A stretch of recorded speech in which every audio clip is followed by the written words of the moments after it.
Bukhara! We have arrived in Bukhara. Hello and welcome back.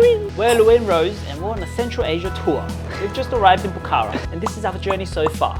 Bukhara is an ancient city with the most amazing and complex architectural structures. We're going to be seeing them all and eating the most delicious PLOV here. We were walking around Old Town, checking out the sights on our way to Liabi Cow Square for sunset. And everything looks so beautiful during golden hour. And I'm getting beeped. Beep, beep, beep, beep, beep. Beep, beep, beep, beep, beep. This is definitely the old town here now. Loads of people, loads of shops. Lots to see. Look at all these shops here. Mosques. It's definitely got more of a small town feel here. Definitely. And straight away, there were madrasas, mosques, and beautiful architecture everywhere we turned. The amazing thing about Bukhara is the ancient city feel has been maintained and restored. It really transported us back in time. The 5 M's.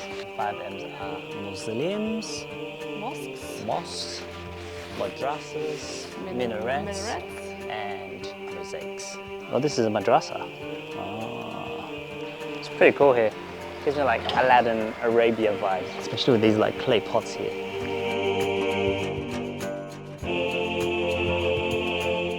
Basically, this madrasa used to be part of a very complex madrasa, and this is all that's been remaining. People say it's just a gate to the madrasa, and this is just the remaining part left. So we saw some madrasas in Samarkand. One of the owners were like, come in, come in, come in. This is the professor's room. The professor's room. I was like, what are you talking about? And he showed us inside. He was selling rugs. Yes. But he's like, how do we know this is the professor's room? It's because he had bookshelves on the window-looking things, and there was a fireplace. Yeah. I guess student rooms didn't have fireplaces or bookshelves. Yeah. And they all had like these little gnome doors, like these doors so low, it looked like little gnomes lived there. Yeah, they all have little gnome doors, all the madrasas that we have seen. Alright, it's lunchtime, you know what that means. PLOV. Everything is ordered here, so you know ordered? exactly what you're getting. You mean like there's prices on the menu, like what a normal menu should be like? Yeah. But sometimes in like the traditional PLOV restaurants, they just bring everything up to you.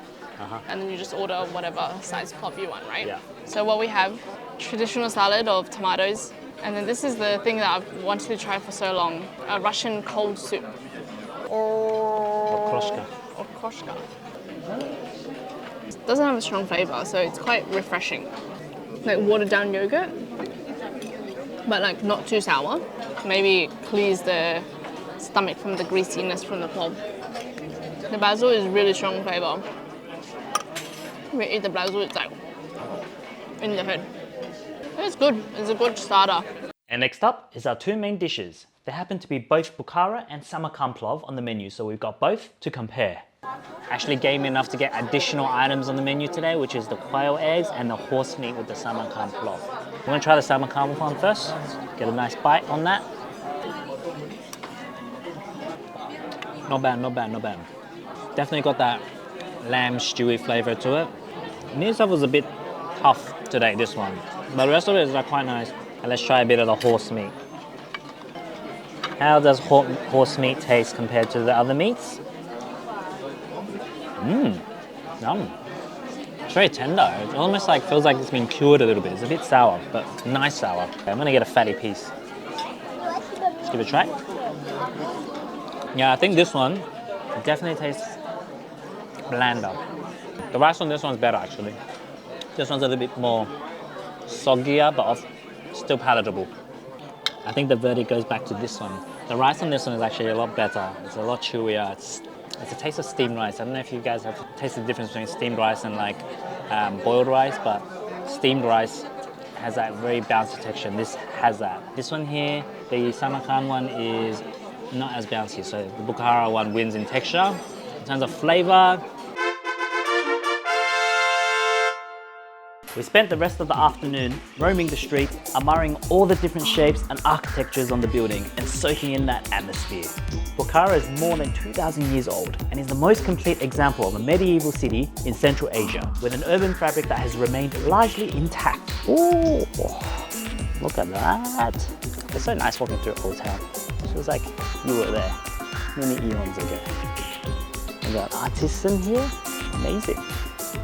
Got some sellers here, and a nice cool dome.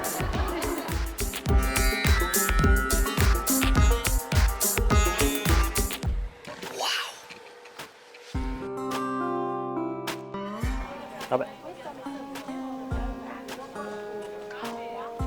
You are now granted 3 wishes. Name your first wish. It really feels like we're walking in Silk Road right now. All these are being nicely restored, and it's so nice and clean here in the city, don't you reckon? Yeah. Actually, Uzbekistan has been very clean, so it's actually been very, very nice. During the golden age of Islam, Bukhara was the intellectual center of the Islamic world and contains more than 140 architectural monuments of the Middle Ages.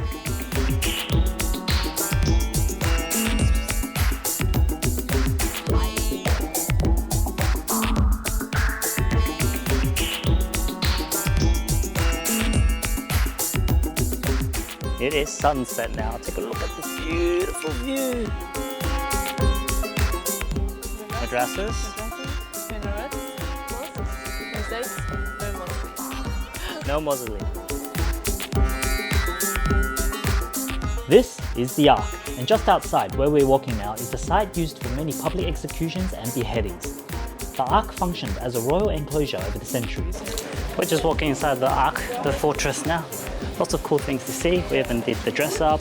We saw lots of like artifacts, costumes, a lot of things going on here. And one of the best things you can do at the Ark is watch the sunset over the ancient city.